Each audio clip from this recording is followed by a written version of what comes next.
karena berada di paling ujung dan tak terkena sinar cahaya lampu. Di situ dia melihat ada sosok anak kecil wanita dan sedang memakai rok pendek yang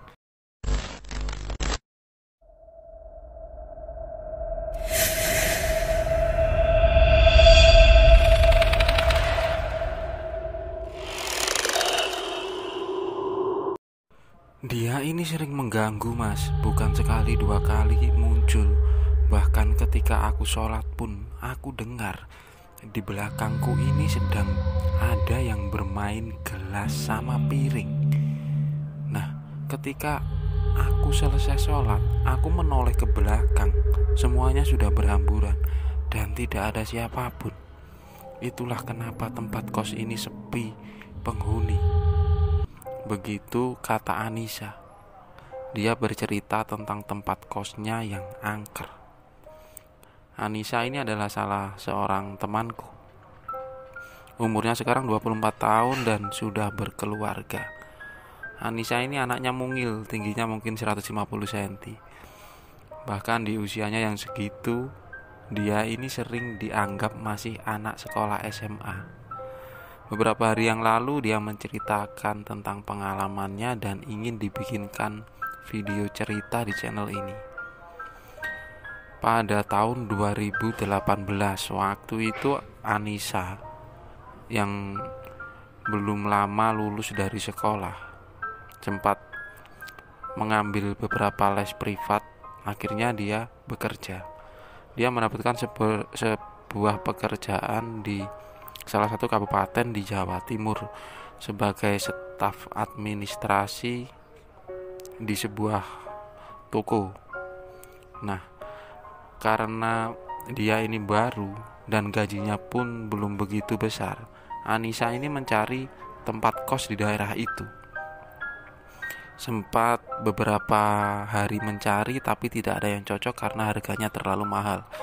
Dia menggunakan kalkulasi gajinya untuk biaya hidup. Pada akhirnya ada salah seorang temannya, tepatnya teman sekolahnya dulu. Dia memberitahu kalau ada informasi dari sosial media ada tempat kos dan harganya cukup murah. Anissa pun mengecek ke tempat itu. Memang murah, harganya cuma 400.000 per bulan. Itu pun sudah bebas listrik dan air. Tempatnya bersih dan nyaman. Anissa pun menemui ibu kosnya ini dan meminta izin untuk tinggal di tempat itu. Biasanya orang yang pertama kos selalu ditarik biaya di awal, tapi tidak dengan tempat itu. Nah, sempat heran, tapi akhirnya Nisa ini menyetujuinya. Di awalnya dia hanya ngekos sendiri di tempat itu karena belum ada juga teman. Dia cukup senang karena tak jauh dari tempat kerja. Beberapa hari di tempat itu tidak ada hal yang aneh. Yang menurut dia aneh cuma satu. Tempat kos ini ada 8 petak. 4 petak di deretannya dan 4 petak di depannya. Di tengahnya dibatasi sebuah ruang untuk parkir motor dan ada beberapa tanaman yang membentuk taman kecil. Tempatnya sangat bersih. Di bagian depan ada satu rumah 2 lantai. Di situ tempat pemiliknya. Di bawahnya ada sebuah toko yang dikelola oleh ibu kos itu. Selama Anissa di situ, beberapa hari awal dia tidak mengenal siapa-siapa karena pekerjaannya cukup melelahkan. Dia harus berangkat jam 7 pagi dan pulang jam 7 malam. Dia hanya tahu dari 4 petak itu hanya ada 2 penghuni. Dia nomor 2 dari ujung, sedangkan yang nomor 1 dari depan ada seorang perempuan juga yang tinggal di tempat itu. Cuma Nisa jarang ketemu dengan dia. Nah, di depannya ini tempat kosnya lebih besar karena di situ digunakan untuk yang sudah berkeluarga. Di situ ada 2 penghuni dan 2 tempatnya kosong. Nisa belum sempat bersosialisasi dengan tetangga-tetangga kosnya ini karena dia juga masih sibuk. Tapi dia sering bertegur sapa ketika dia bertemu dengan mereka. Memasuki hari ke-11 menurut Nisa, sesuatu yang aneh menurut dia. Berawal dari satu rok pendek yang biasa dia gunakan sehari-hari ini hilang. Padahal jemurannya itu berada di belakang tempat kosnya. Sungguh cukup aneh kalau ada orang yang masuk. Apalagi pintu belakangnya juga terkunci. Tapi dia sempat heran karena itu merupakan sebuah pakaian kesayangannya. Di sebuah malam, di malam ke-11 atau ke-12 menurut Nisa, dia sempat lupa dengan waktunya itu. Dia yang sudah kecapean, pulang hampir jam 8 malam, dia ini langsung istirahat. Ketika dia beristirahat dan tidak sempat sholat isya waktu itu, dia sedang tidur. Ketika tidur di ranjangnya, dia ini seperti mendengar suara rintihan. Kemudian diikuti dengan tawa anak kecil. Dari depan terdengar suara seperti ada seseorang yang berlari. Nisa ini bangun dan mengecek. Di luar kosong, tak ada siapa-siapa. Bahkan kamar sebelahnya pun yang berada di paling ujung pun lampunya mati. Di deretan depan yang merupakan tempat kos orang-orang yang berkeluarga ini tak ada aktivitas. Jam menunjukkan sekitar jam 11 malam. Nisa kembali tidur. Baru awal mau memejamkan mata, dari bawah kolongnya tempat tidur Nisa ini seperti ada suara anak kecil bernyanyi. Nyanyiannya sangat lirih. Kemudian ranjang Nisa ini seperti ditendang dari bawah. Nisa spontan terkejut. Apa ini mimpi? Nah, ketika Nisa ini mulai dalam keadaan jengkel, dia menengok ke bawah kolong itu. Tidak ada apa-apa, tapi sekelebatan bayangan tiba-tiba seolah-olah menghilang dari tempat itu. Nisa sedikit berpikiran ada sesuatu yang aneh. Kemudian dia masuk ke kamar mandi, dia ambil air wudhu dan sholat. Sholatnya pun dia di kamar karena tempat kosannya ini hanya ada satu kamar. Di belakangnya ada kamar mandi kecil dan sebuah tempat untuk dapur. Nisa mulai menggelar sajadahnya. Dia memakai mukena dan mencoba berpikiran tenang untuk melakukan ibadah sholat isyanya. Ketika Nisa sedang sholat isya, dia ingat di rokaat keempat atau rokaat terakhir. Di belakangnya ini seperti terdengar ada yang bermain. Karena sendok, gelas, dan piring Nisa ini berada di lantainya, belum sempat dibawa ke belakang karena baru saja digunakan untuk makan ketika dia pulang kerja tadi. Di situ ada seperti orang bermain. Tapi Nisa terus melakukan sholatnya ini. Dia berusaha untuk khusyuk dan menghilangkan ketakutannya. Tapi ketika dia di sujud terakhir, dari belakang dia seperti melihat ada seorang anak kecil. Nisa mempercepat ibadahnya. Dia sedikit takut. Kemudian setelah selesai, dia melihat sendok dan piringnya ini sudah tidak ada di tempatnya semula tadi. Itu semua sudah berpindah tempat walaupun tak jauh. Pikiran Nisa mulai kacau. Dia berusaha tidur malam itu. Kemudian ketika dia mau tidur, dia melihat ke arah jendela depannya.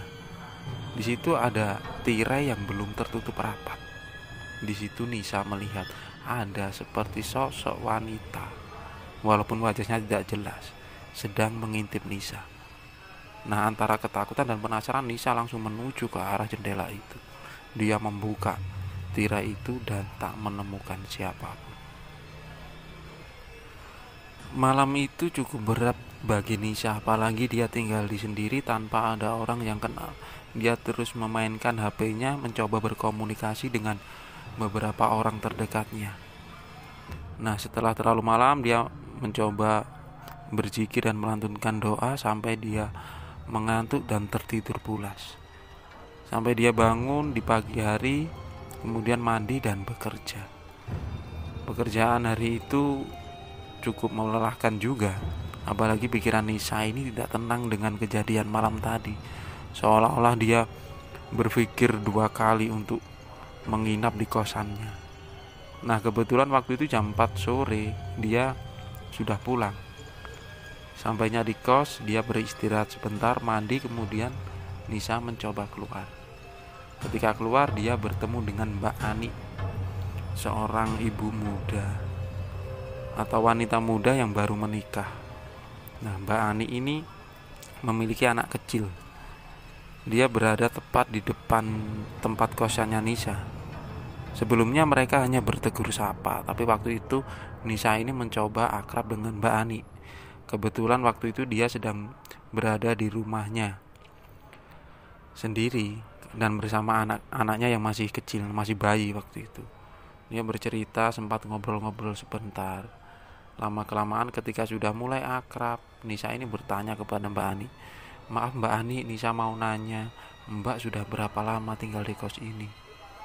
Nah kemudian Mbak Ani bercerita, "Kalau aku sudah tinggal di sini lama dek, dari sebelum aku nikah, tapi aku sempat pulang ke rumah suamiku ketika aku sedang hamil. Tapi setelah melahirkan baru beberapa bulan, aku dan suamiku memutuskan untuk kembali ke kosan ini. Dulu aku tinggal di sebelahnya tempat kosannya Dek Nisa itu, tapi karena sudah berumah tangga, apalagi ada bayi, aku memilih tempat yang sedikit luas. Kalau di sini harganya 600, kalau di tempat adik kan 400." Di situ awal pembicaraan mereka. Kemudian Mbak Ani ini bertanya kepada Nisa, "Emang ada apa Dek Nisa? Apa ada yang aneh?"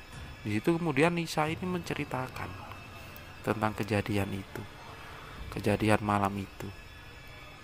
Nah akhirnya Mbak Ani ini hanya tersenyum kecil. Kemudian dia berlanjut bercerita, "Bukan hal yang aneh Dek Nisa, aku dulu ketika kos di ujung itu juga seperti itu. Bahkan aku sering sekali melihat sosok anak kecil wanita itu." Nah menurut Mbak Ani, semua itu berawal dari ketika ibu kos mereka itu dulu memiliki seorang anak. Anaknya yang laki-laki pertama, dia sudah bekerja. Nah kemudian mereka memiliki satu anak lagi, dan anaknya itu perempuan. Anaknya perempuan sangat lucu, mungkin waktu itu umurnya masih 5 atau 6 tahun. Dia sering bermain di tempat itu. Nah pada suatu hari anak ini mengalami sebuah sakit, dan sakitnya dalam satu hari ini sangat parah. Sempat muntah darah dan keluar darah dari hidungnya. Kebetulan waktu itu suami dari ibu kos ini masih sehat, kan sekarang orangnya mengalami stroke dan hanya tinggal di lantai 2. Sedangkan ibu kos ini orangnya seperti tinggal sendiri karena anaknya pun bekerja di luar kota. Waktu itu setelah kejadian itu, setelah anaknya ini mungkin kolap, akhirnya dibawa ke rumah sakit dan meninggal di rumah sakit. Tapi entah kenapa bukan hanya aku saja yang mengalami. Sepertinya hampir semua orang yang pernah tinggal di tempat kos ini sudah pernah melihat sosok itu. Itulah kenapa tempat kos ini sangat sepi penghuni. Emang ada satu orang wanita yang tinggal di deretan tempatnya kos Dek Nisa ini, namanya Lela. Nah Lela ini mungkin betah di situ karena dia kerjanya kan malam. Setiap malam dia berangkat jam 7, mungkin pulang sudah pagi. Entah kerjanya apa, walaupun dia mungkin tinggal di tempat itu, kalau malam hari dia selalu mengajak salah seorang temannya. Jadi untuk Lela mungkin dia tidak pernah mengalami hal-hal yang aneh. Tapi untuk penghuni di sini Dek Nisa sudah gonta-ganti. Kadang mereka cuma 3 hari, kadang cuma 1 hari juga pernah. Dek Nisa ini sudah cukup lama, mungkin sudah hampir 12 hari, itu waktu yang cukup lama, dan saya kira kemarin Dek Nisa ini betah tinggal di sini. Nah setelah mendengar cerita itu, sebenarnya Nisa semakin ketakutan. Tapi kemudian dia pamit untuk beristirahat. Sebelum pamit, Mbak Ani ini sempat berpesan, "Banyakin doa aja Dek Nisa, jangan dianggap kalau gangguan-gangguan seperti itu." Nah ketika dia keluar dari kos-kosannya Mbak Ani ini, Nisa ini sempat ke depan dulu untuk membeli beberapa barang. Nah, ketika dia menuju ke lorong menuju kosannya ini, dia melihat di ujung ini, di ujung tempatnya tinggal itu, tempatnya memang gelap karena berada di paling ujung dan tak terkena sinar cahaya lampu. Di situ dia melihat ada sosok anak kecil wanita dan sedang memakai rok pendek yang Nisa miliki ini. Sosok itu terus melihat Nisa. Nisa hanya berdiri waktu itu. Dia ketakutan. Tapi waktu itu akhirnya dia memilih untuk mendoakannya. Dia membaca doa sebisanya, kemudian setelah itu dia masuk. Nah, setelah malam itu Nisa sebenarnya pikirannya juga tidak tenang, tapi dia mencoba untuk terus berpikiran positif. Dia terus melantunkan doa untuk mungkin arwah anak kecil atau anak dari pemilik ibu kos itu. Setelah itu malam itu berlalu. Keesokan harinya Nisa ini sempat berdiskusi dengan beberapa temannya. Seorang teman menyarankan kepada Nisa untuk pindah tempat. Nah, waktu itu sempat didengar oleh atasan Nisa. Akhirnya atasannya ini mengajukan untuk Nisa bisa tinggal di mes di tempat pertokoan itu, karena pertokoannya itu cukup besar. Jadi memiliki mes dengan beberapa kamar. Nah, Nisa ini diajukan walaupun sebenarnya dia masih karyawan baru. Nah, sore harinya Nisa ini bilang ke Mbak Ani kalau dia mau pindah dengan menceritakan beberapa keadaan sebelumnya. Apalagi dia sendiri, dan Mbak Ani pun menyetujuinya dan memberi saran memang sebaiknya pindah kalau di situ tidak nyaman di Nisa. Kemudian Nisa menemui ibu kosnya. Dia sempat bercerita kalau dia mau dipindah keluar kota karena ada pembukaan cabang baru. Tapi yang aneh adalah ekspresi dari ibu kos tersebut. Dia seperti tidak heran. Tapi sempat bertanya apa ada yang aneh di Nisa dengan tempat kos saya. Kok semuanya pada pindah? Loh, enggak Bu, di sini sebenarnya nyaman. Cuma kalau harus tetap tinggal di sini saya kerjanya kejauhan. Nah, waktu itu Nisa menanyakan berapa biaya yang harus dia bayar. Nah, ibu kos itu hanya membayar seikhlasnya aja di Nisa. Nisa mengeluarkan uang 200.000 dan ibunya pun mengembalikannya 100.000. Itulah cerita Nisa waktu itu tentang tempat kos yang angker menurut dia. Semoga sehat selalu buat Anissa Herawati dengan keluarga barunya, dan terima kasih sudah meluangkan waktu untuk bercerita dan dikisahkan kembali di channel ini. Dari kisah ini dapat ditarik sebuah kesimpulan. Setiap tempat memiliki sebuah kisah. Ketika kita datang ke sebuah tempat baru, kita tidak akan pernah tahu kisah yang terjadi sebelumnya. Tetap selalu berhati-hati dan panjatkan doa dimanapun kita berada.